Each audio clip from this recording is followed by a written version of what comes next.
Welcome back to The Controversial Mom. I'm your host, Emily Jones. Today's episode is not just personal. It's national, it's emotional, and it's spiritual. I've been a supporter of Charlie Kirk and the Turning Point team for years. I've donated to their causes.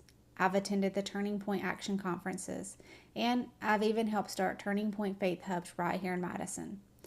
I've hosted training events, I've helped create local chapters, but most importantly, I have walked alongside friends who have worked tirelessly inside the organization of Turning Point. Charlie's mission to reach the next generation isn't just something I've admired from a distance. It's something I've lived out and will continue to live out. It's something that I am deeply invested in. So when I say today's episode is personal, I truly mean it from the bottom of my heart. As Charlie always said, surrender is not an option. And for me, it was even closer to home. My 10-year-old son loved to watch Charlie's campus tours on YouTube.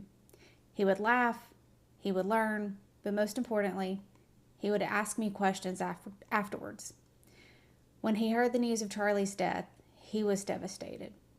That moment showed me just how far Charlie's influence actually did reach, not only across generations, but right here into my own home.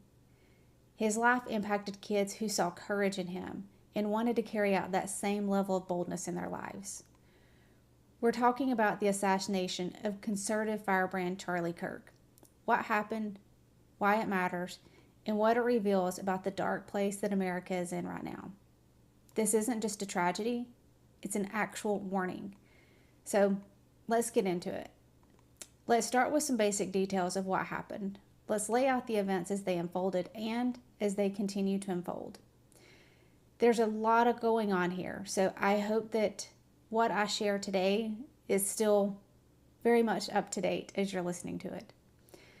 So on September 10th of this week, Charlie Kirk, as I said, conservative activist and founder for Turning Point, was shot and killed while speaking during a college campus tour. He was just beginning his speech as part of the American Comeback Tour when one single rifle shot rang out, and unfortunately it struck him in the neck. They rushed him to the hospital where they did everything they could to preserve his life, but later he was unfortunately pronounced dead. The shooting happened in broad daylight in front of students, in front of staff, in front of security members. The moment shook the conservative movement, but it also shook families like mine. Explaining to my son why someone would want to kill a man simply for speaking truth was one of the hardest conversations I've had to have as a mom. It reminded me that political violence doesn't just affect public figures. It scars entire families and communities.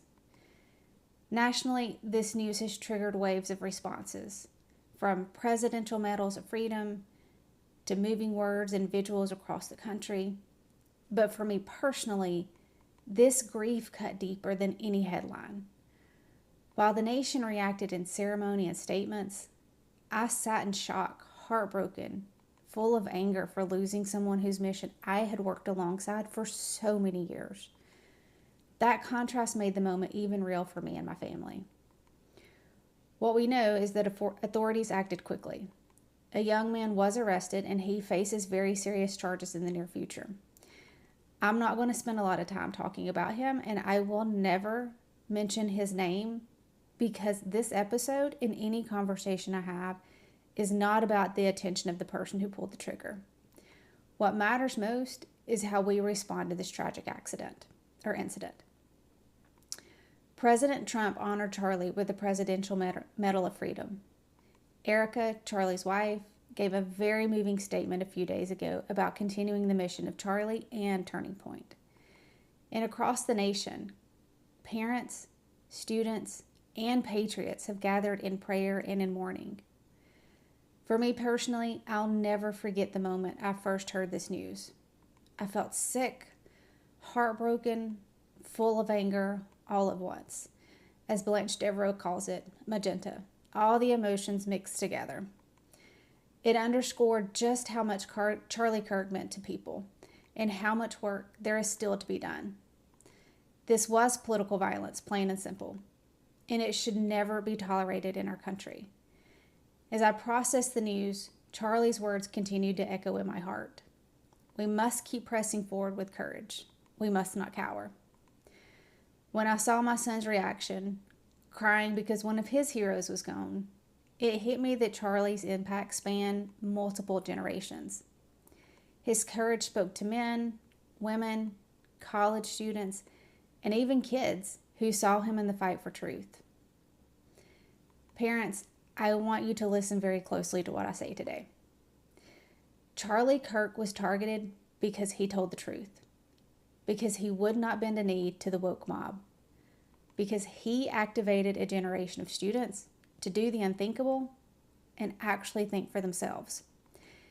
And I can tell you from personal experience, because I've seen it firsthand, what Turning Point has done for students right here in our state. His work mattered. He inspired young people to stand up, to speak boldly, and to carry their faith and values into the culture that tries to silence them. Even my own son is a part of this story. At just 10 years old, he looked up to Charlie. That's the generational impact of a life lived boldly. It's why we as parents cannot continue to sit on the sidelines, because our children are watching and they need examples of courage and conviction. Now, I want to pause here for a moment to say one very important thing. Charlie's work was not simply about politics. It was about shaping character, encouraging conviction, and building leaders for our country's future. Every parent listening knows this. Our children learn more by watching us than by simply listening to the words we say. Charlie modeled conviction in a way that generations are now going to carry forward. That's why this conversation matters so deeply. If that makes you a target in America Day, well, honestly, we're all targets. This is about our kids. This is about our right to speak freely without fear of violence. This is about whether America still has a moral backbone or not. And remembering Charlie's fight reminds me, surrender is not an option, so we cannot back down. We cannot let this moment pass while in silence. Here's a couple of things that I believe that we have to do going forward. We have to call out political violence, no matter where it comes from. We have to push for safety and free speech protections at every school, at every university, at every agency, everywhere we go. We must demand it. We must raise bold kids who are willing to speak the truth without apology. We have to refuse to be intimidated. Our community is growing because parents are done sitting around and being silent. Charlie Kirk's death is a rallying cry, and it's carrying forward. And carrying forward means one thing: we must remain steadfast and we must remain unafraid. And friends, Charlie's work, equipping young people and building bold communities, it reminds us of the bigger picture. His legacy calls us to be bold in our civic life and in our home lives and in our churches. That's why this ties directly into what we're facing in the next year. Alabama and our nation are heading into critical elections. Who we elect as our state leaders will shape how our schools are run, how our kids are protected, and whether or not conservative voices are defended. As I'm currently writing in my upcoming op-ed about the silence of the church, we cannot afford to sit back while leadership acts like cowards and takes root in our state. Strong leaders at the state level will decide if our values stand or if they fall. So as we look ahead into 2026, we have to remember, voting is not just a civic duty. It is a parental responsibility, and that means taking very concrete steps. Make sure that you're registered to vote. Research the candidates that are on the ballot, and show up to local forums and town halls to ask the hard questions. You do not need to wait until November to get engaged. Start now. Build relationships with the leaders who will defend your values as a family. In the coming weeks, I hope to address several of these races in detail right here on this podcast.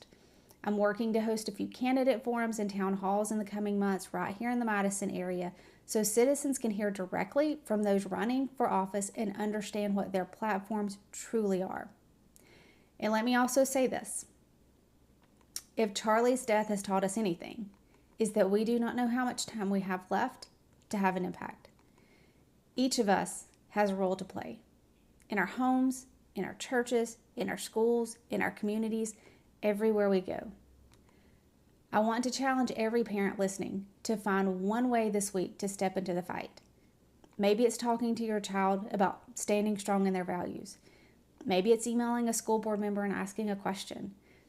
Maybe it's praying boldly with your family for courage to stand up and fight.